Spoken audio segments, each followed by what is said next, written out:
Dewan Juri yang terhormat, sebelum kita mengetahui seberapa pentingnya kesetaraan pendidikan, mari kita masuk ke dalam penjelasan mengenai istilah-istilah dalam perdebatan kita pada pagi hari ini. Yang pertama yaitu tentang sentralisasi pendidikan, di mana hal ini mengartikan bahwa segala hal kebijakan yang berkaitan tentang pendidikan mengikuti keputusan dari pemerintah pusat atau Kemendikbud sebagai perwakilan dari pemerintah pusat. Lalu yang kedua yaitu daerah 3T, di mana merupakan istilah dari sebuah daerah yang terluar, terpencil dan tertinggal di negara kita. Sebut saja contohnya Asmat. Maka tak heran mengapa daerah 3T ini terjadi banyak ketimpangan. Yang pertama, karena minimnya fasilitas penunjang di daerah tersebut. Dan yang kedua karena kualitas sumber daya manusia tersebut di daerah tersebut sangat rendah.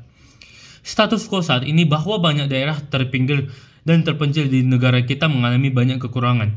Dari penerimaan bahan pokok, bahkan masalah terpenting dalam perdebatan kita kali ini yaitu tentang pendidikan. Kita mengetahui acap kali fasilitas-fasilitas pendidikan itu sangat minim, bahkan hanya untuk bersekolah SD, SMP, bahkan SMA. Para anak-anak di daerah 3T harus menempuh perjalanan yang cukup jauh, kisaran waktu 30 menit, bahkan lebih dari 1 jam. Hanya untuk bersekolah di daerah tetangga atau bahkan dengan hambatan atau permasalahan ini. Para anak-anak atau nantinya ini, mereka memilih untuk tidak lagi bersekolah. Hal ini menjadi permasalahan serius bagi kita, perihal bagaimana negara ingin maju jika pendidikan untuk generasi-generasi mudanya tidak memadai.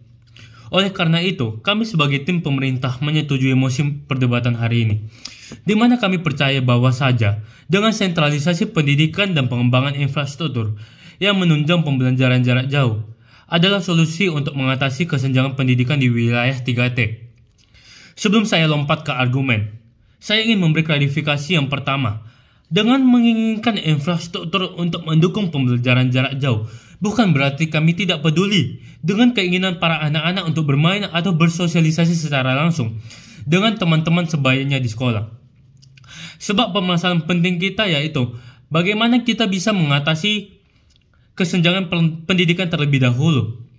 Yang kedua, meskipun dengan tim oposisi nantinya mengatakan bahwa sentralisasi pendidikan itu membatasi pemerintah-pemerintah daerah untuk membuat kebijakan. Tetapi di sini kami ingin mengatakan dengan tegas bahwa saja pendidikan ini adalah penyokong penting untuk kemajuan sebuah negara. Dan pemerintah pusat harus secara langsung untuk terjun mengurus hal-hal atau masalah seperti ini. Oleh karena itu, kami sebagai tim pemerintah bertujuan untuk mengatasi ketimpangan pendidikan di daerah 3T dengan langkah-langkah yang sudah kami katakan sebelumnya. Beban pembuktian kita pada pagi hari ini adalah sisi mana yang bisa mengatasi kesenjangan pendidikan di wilayah 3T, maka ia berhak untuk memenangkan perdebatan pada kali ini. Lompat kita kepada argumen kami yang pertama, Dewan Juri yang terhormat. Sentralisasi pendidikan dan peningkatan infrastruktur ini merupakan solusi yang paling tepat untuk menjawab permasalahan ini. Pendidikan di daerah 3T acap kali lebih rendah kualitasnya dibandingkan daerah-daerah terkemuka di Indonesia. Seperti kita membedakan kualitas pendidikan di daerah Asmat dan di daerah Jakarta. Cukup sangat jauh perbandingannya. Dengan sentralisasi pendidikan ini otomatis bisa meningkatkan kualitas pendidikan di daerah 3T. Sebab semua daerah dipaksakan harus menerapkan sistem pendidikan yang sama. Diiringi dengan pembangunan infrastruktur untuk mendukung pembelajaran jarak jauh seperti meningkatkan kualitas jaringan di daerah 3T dan memberikan bantuan alat-alat seperti HP atau laptop kepada anak-anak dan kepada guru untuk mengikuti pembelajaran secara jarak jauh. Mengapa cara pemberian HP dan laptop yang merupakan salah satu cara untuk meningkatkan infrastruktur dapat dibenarkan?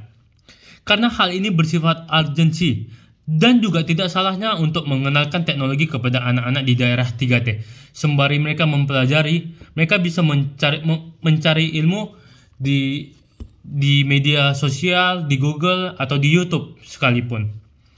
Hal ini merupakan solusi paling tepat sembari pemerintah pusat membangun sekolah-sekolah di daerah 3T. Sebab jika kita ingin mengutamakan pembangunan sekolah di daerah 3T, ini membutuhkan waktu yang cukup lama. Lalu argumen kedua kami adalah pendidikan dasar itu sangat penting sifatnya. Semua anak harus mendapatkan pendidikan tanpa memandang daerah tempat tinggalnya, tanpa memandang daerah tempat asalnya. Seringkali dengan kesenjangan pendidikan ini, anak-anak justru tidak mendapatkan haknya untuk menempuh pendidikan dasar, sesuai pasal 31 ayat 1 Undang-Undang Dasar 1945. Sungguh miris dengan kesenjangan pendidikan di daerah 3T ini, membuat anak-anak tidak dapat bersekolah. Hal ini justru merugikan negara kita. Dewan Juri yang terhormat, solusi yang kami usulkan untuk mengatasi kesenjangan pendidikan di daerah 3T harus segera diterapkan dan dilaksanakan. Dan kami merasa strategi kami merupakan strategi yang efisien.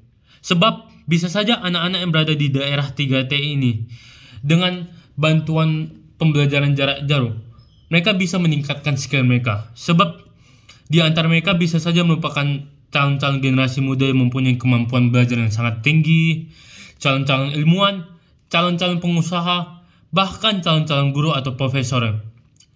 Oleh karena itu, kami yakin dengan menerapkan sentralisasi pendidikan dan pembangunan infrastruktur untuk mendukung pembelajaran jarak jauh terlebih dahulu untuk mengatasi ketimpangan pendidikan ini adalah langkah yang tepat.